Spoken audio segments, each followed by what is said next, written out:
Ini adalah aplikasi pencari makanan. Jadi contoh misal kita mau mencari burger misal. Ini western food ya.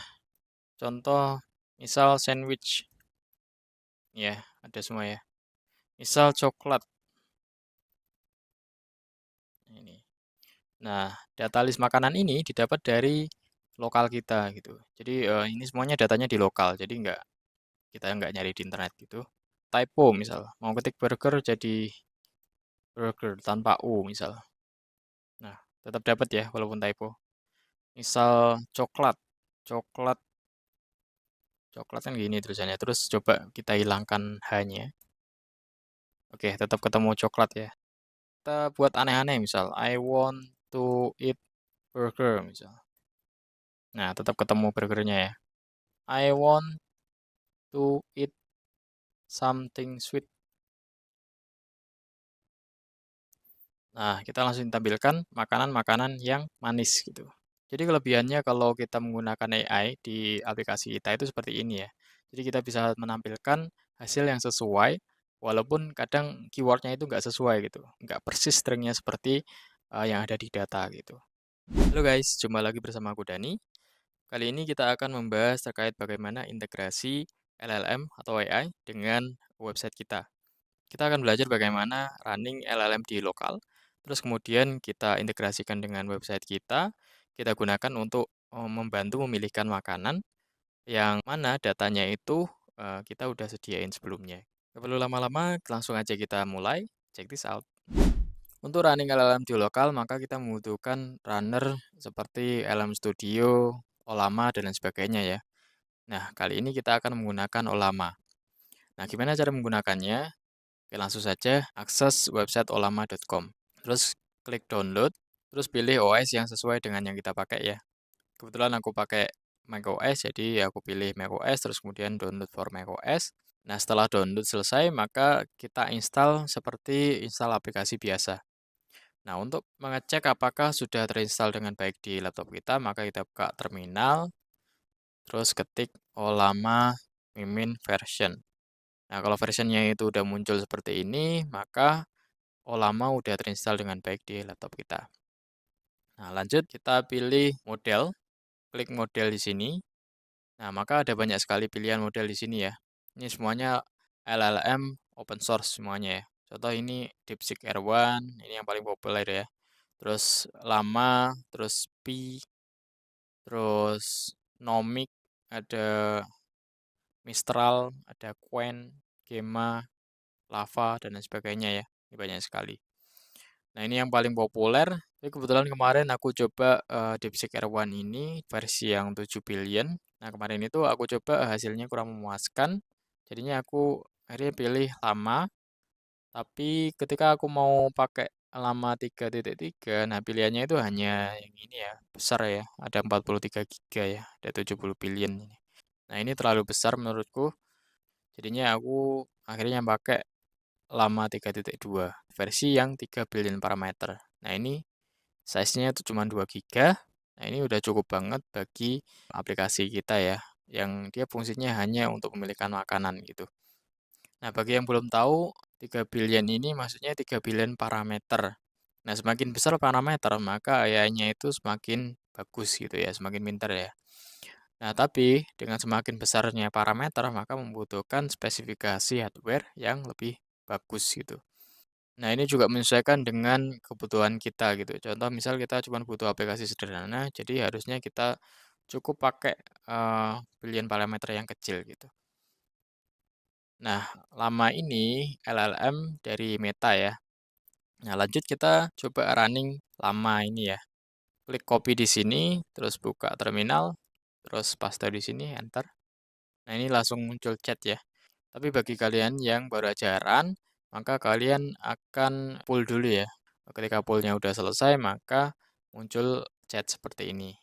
Nah, kita coba chat dengan LLM-nya ya. Hello, misal. Nah, kalau ada respon seperti ini berarti udah running well ya. Nah, ini kalian bisa chatting apapun di sini seperti kalian chatting dengan ChatGPT gitu. Tapi bedanya dengan ChatGPT, itu ini running-nya itu di lokal, jadi semuanya prosesnya itu di lokal gitu ya. Jadi kita nggak membutuhkan internet untuk chatting dengan LLM-nya, seperti itu. Nah, lanjut ke aplikasi dan integrasi dengan LLM ya. Nah, ini aplikasi yang kita buat adalah aplikasi pencari makanan. Jadi ketika kita submit burger misal, maka dia akan muncul burger, list burger di sini ya. Misal pizza, maka dia akan muncul pizza. Nah, untuk aplikasi ini kita menggunakan React untuk membuatnya. Nah, ini dia untuk codingannya ya. Nah, di sini aku menggunakan Tailwind CSS untuk framework-nya. Terus kemudian juga menggunakan setCN UI untuk preset komponennya. Nah, ini untuk view-nya seperti ini ya. Ini section search-nya. Nah, di bagian ini ya. Ada input, ada icon search, ada button search ini ya. Terus di sini ada loader. Nah, ini muncul ketika loading. Nah, di sini ada mails grid. Dia muncul ketika value-nya itu ada atau ditemukan. Isinya itu dia card, kumpulan card ya. Nah, seperti ini ya. Terus ini ada no result message, dia muncul ketika dia nggak ada hasilnya ya ketika mencari ya. Terus kita lihat logiknya bagaimana ya. Nah, ini ada input, dia ketika on change, ketika kita itu ketik sesuatu, misal pizza ini, maka dia set state di search term ini ya. Kemudian ketika formnya itu disubmit, maka dia akan men-trigger on submit, terus handle search di sini ya. Di mana isi dari handle search adalah filter mails, di mana mails ini dia itu didapat dari data sebelah sini ya. Nah, ini ada list mails ya, di mana isinya itu array, kumpulan objek. Terus di sini itu dia filter berdasarkan name sama description-nya ya, yang sesuai dengan search term-nya. Jadi misal aku ketik pizza, maka search term-nya itu value-nya pizza, terus untuk name-nya dicari objek value name yang dia itu include pizza gitu. Atau description di sini ya, description-nya ada pizza gitu. Nah, terus hasilnya itu kemudian dia di set state ke set source result ini ya. Jadi dia muncul di view bagian ini. Yang muncul list pizza gitu ya. Simple ya aplikasinya. Nah, tapi masalahnya ketika kita itu misal typo misal, kan kalau burger gini kan ada gitu. Tapi kalau misal typo, punya nggak ada gitu, maka dia nggak akan ketemu gitu. Kenapa? Karena memang nggak ada gitu yang string yang persis seperti ini gitu ya. Adanya yang ada U-nya gitu. Burger seperti ini gitu. Nah, untuk mengatasi masalah ini adalah dengan kita mengintegrasikan dengan AI ya. Kita minta tolong AI untuk membantu mencarikan makanan yang sesuai berdasarkan keyword yang typo tersebut atau mungkin keyword yang aneh-aneh gitu. Oke, kita pelajari dulu API-nya dulu ya sebelum kita integrasi. Ini cek olama ya. Terus kemudian dipilih doc ini ya, ke dokumentasi olamanya. Terus pilih quick start. Nah, di sini ada dokumentasi olamanya ya. Download-nya, terus kemudian running-nya dan lain sebagainya ya. Nah, kita fokus di ini ya, bagian REST API. Nah, ketika kita akan berkomunikasi dengan AI-nya atau LLM-nya, maka kita menggunakan API-nya ya. Kebetulan kalau untuk ini itu kita menggunakan REST API. Dan ketika kita niatnya itu konsum, maka kita hanya berfokus pada dua hal ini ya, chat atau generate gitu. Chat itu apa? Jadi chat itu seperti ketika kita itu biasa chat dengan misal ChatGPT atau DeepSeek dan lain sebagainya ya. Kita sebagai user kita bertanya sesuatu, terus kemudian dijawab oleh AI, terus kemudian kita bertanya lagi kalau misal belum jelas, terus dijawab dan seterusnya ya. Nah, maka chat ini itu dia stateful, maksudnya dia itu menyimpan konteksnya, konteks dari pembicaraan yang sedang dilakukan gitu ya. Bedanya dengan generate. Nah, kalau generate itu kayak sekali pakai doang gitu. Jadi kita bertanya sesuatu terus dapat jawaban ya udah gitu. Jadi dia stateless gitu. Jadi dia nggak menyimpan konteks gitu ya. Nah, untuk lebih jelasnya klik API documentation ini ya. Nah, ini parameter-parameter yang bisa digunakan di generate ini ya. Ada model, ada prompt, ada suffix, image. Terus ada parameter yang opsional ini ya. Ada format, option, system, dan lain sebagainya. Untuk lebih jelasnya kalian bisa baca-baca di sini ya, di link ini. Nah, kita langsung ambil contoh aja. Nah, kita ambil bagian ini ya. Request no streaming gitu. Jadi kita ambil stream false gitu ya. Copy aja, terus kita pakai di codingan kita. Nah, ini kan dia pakai curl ya. Sedangkan kita itu biasanya kalau di React itu kita pakai fetch atau Axios kayak gitu ya. Nah, maka kita rubah ini formatnya jadi kita menggunakan fetch gitu.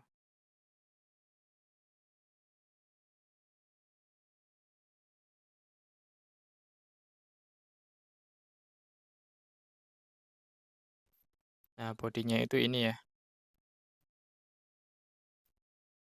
Kita ambil objeknya. Nah, kita menggunakan JSON Stringify ya.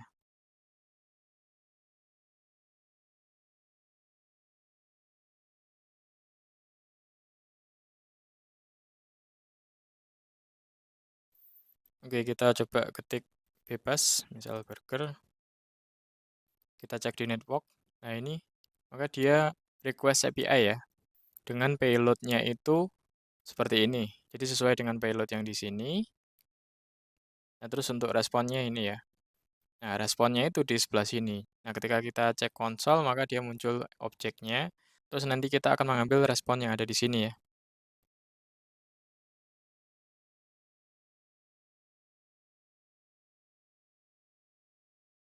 Oke, kita coba. Nah, ini dia ya untuk jawaban fullnya. Oh iya, maksud dari stream ini apa sih? Jadi stream itu fungsinya untuk kalau misal stream true, itu maka dia akan jawabannya itu dicang gitu. Jadi munculnya itu kayak kata per kata atau kalimat per kalimat gitu ya. Kayak kita chat dengan chat GPT misal kayak gitu.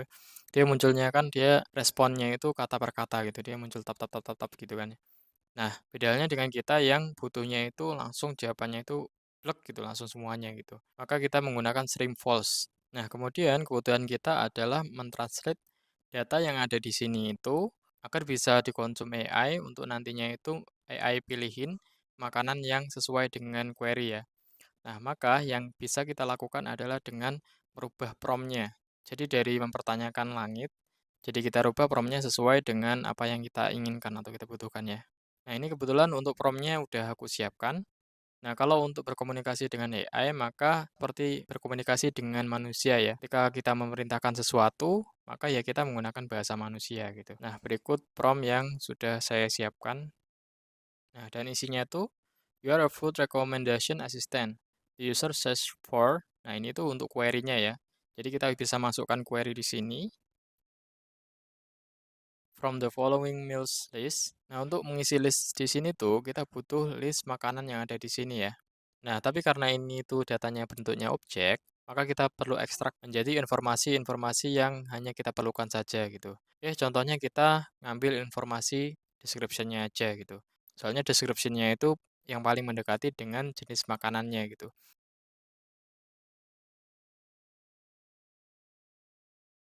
Maka di sini dia akan menjadi list yang isinya itu dia string yang berasal dari description dari objek-objek ini ya. Nah, kita masukkan ke sini. Jangan lupa dia itu value-nya array ya. Jadi kita perlu merubah jadi string. Oke, kita udah dapat listnya. Terus kemudian lanjut ini return only meals that strictly match the query based on the description. Don't include unrelated item. Format the response as an array or string of extract matching meals description. Oke, kita save. Nah, kita cek request kedua, kita cek prompt-nya ya. Prompt-nya udah sesuai ya. Nah, ini untuk query-nya burger sesuai dengan yang di sini. Terus kemudian untuk list-nya itu dia array yang isinya itu string yang berasal dari description dari makanannya ya. Nah, terus kemudian untuk responnya seperti ini. Nah, jelasnya kita cek di konsol.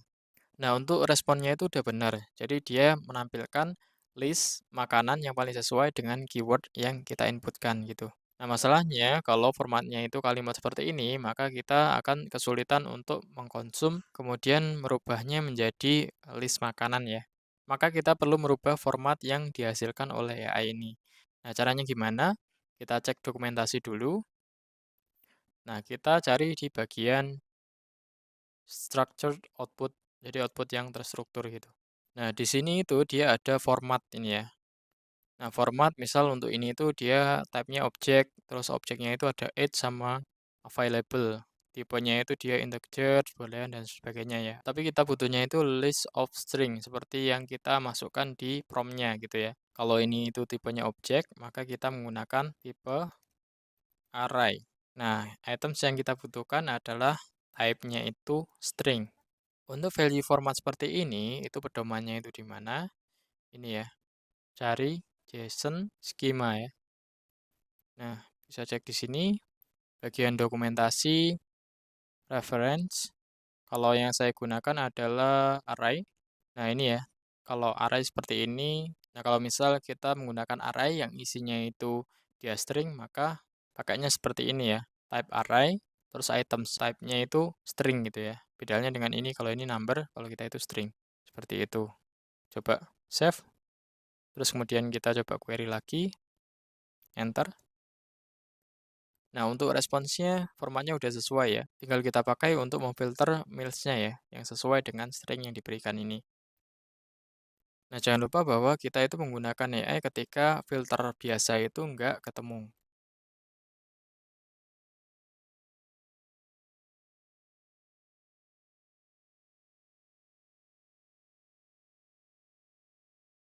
Nah, kita gunakan respons yang dari AI ini untuk memfilter data yang dari mails ini ya.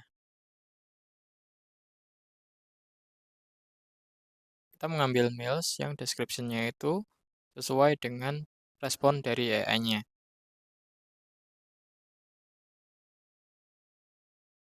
Terus kemudian kita gunakan result ini di sini ya. Sambil kita cek apa isinya. Kita langsung coba burger tanpa U coba. Kita dapat error ini ya. Nah, aku lupa kalau ini tuh dia masih string ya formatnya. Maka kita perlu parsing dulu.